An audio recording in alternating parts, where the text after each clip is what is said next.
Hi friends, welcome to Prime Kids World. I'm your friend the Bible Champs for Kids, and today we're going to learn something very special from God's Word. All about grain offerings. Sounds yummy, right? Well, it's not for breakfast, it's for worship. A long time ago, when God's people wanted to say thank you to Him, they didn't just say it with words. They brought special gifts to His altar. One of those gifts was called a grain offering. Here's how it worked. When someone wanted to bring a grain offering, they would take the very best flour, nice, soft, and fresh. They'd pour some olive oil on it, and then sprinkle sweet-smelling frankincense over the top.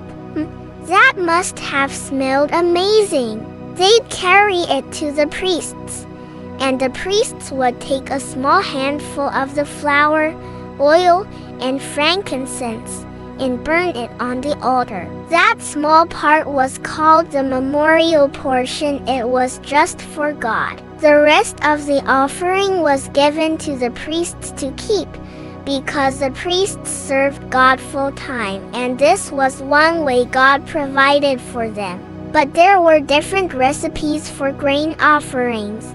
Some people baked it in the oven as flat, unleavened bread. Some cooked it on a griddle. Others fried it in a pan. No matter how it was cooked, it couldn't have yeast or honey in it. Why? Because yeast makes bread puff up, and God wanted this gift to be pure and simple. And here's something super important. Every grain offering had to be sprinkled with salt. Salt reminded God's people about His everlasting friendship, kind of like a promise that never goes away. It was called the salt of the covenant.